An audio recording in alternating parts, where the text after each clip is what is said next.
जम्मू कश्मीर के पहलगाम में आतंकी हमले के बाद भारत और पाकिस्तान के बीच तनातनी चल रही है। भारत की तरफ से नदियों के पानी को रोकने का ऐलान किया गया था। अब पाकिस्तानी मीडिया ने दावा किया है कि भारत ने अचानक झेलम नदी में पानी छोड़ दिया। भारत द्वारा पीओके में झेलम का पानी भरने के बाद पाकिस्तान के मुजफ्फराबाद में आपातकाल घोषित कर दिया गया। रिपोर्ट्स के अनुसार भारत पर आरोप लगाया गया कि भारत ने पाकिस्तानी अधिकारियों को खबर दिए बिना अचानक ही झेलम नदी में पानी छोड़ दिया। पाकिस्तानी मीडिया के रिपोर्ट्स के मुताबिक पानी छोड़ने की वजह से मुजफ्फराबाद के पास जलस्तर में तेज बढ़ोतरी दर्ज की गई। स्थानीय प्रशासन ने इसके जवाब में हट्टियन बाला में जल आपातकाल लगा दिया है। मस्जिदों में ऐलान करते हुए स्थानीय लोगों को चेतावनी भी दे दी गई है। पानी उत्तरी कश्मीर के बारामुल्ला जिले से घुसा और पाकिस्तान के कब्जे वाले कश्मीर के चकोठी इलाके से होकर ऊपर उठने लगा। यह तब हुआ जब भारत ने सिंधु जल संधि को निलंबित कर दिया।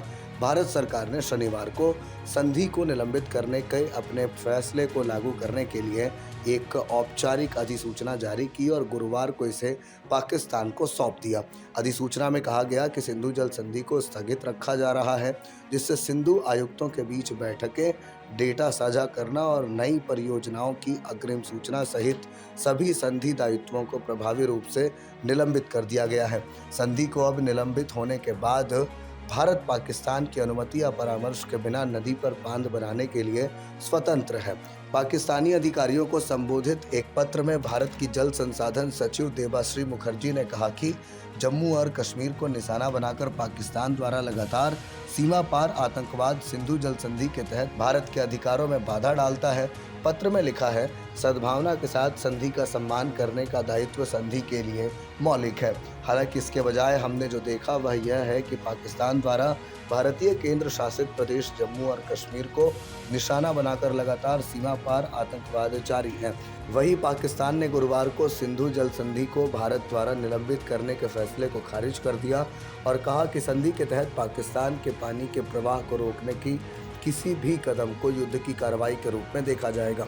दोनों देशों ने 9 साल की बातचीत के बाद दिसंबर 1960 में इस संधि पर हस्ताक्षर किए थे, जिसका एकमात्र उद्देश्य सीमा पार की नदियों से संबंधित मुद्दों का प्रबंधन करना था।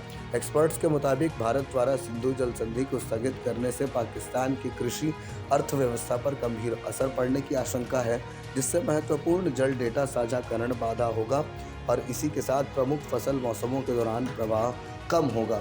विश्व बैंक की मध्यस्थता में सिंधु पूर्वी नदियों सतलुज, ब्यास और रावी को भारत को और पश्चिमी नदियों सिंधु, झेलम और चिनाब को पाकिस्तान को आवंटित करती है। लगभग 135 MAF का औसत वार्षिक प्रवाह बड़े पैमाने पर पाकिस्तान को आवंटित किया गया था।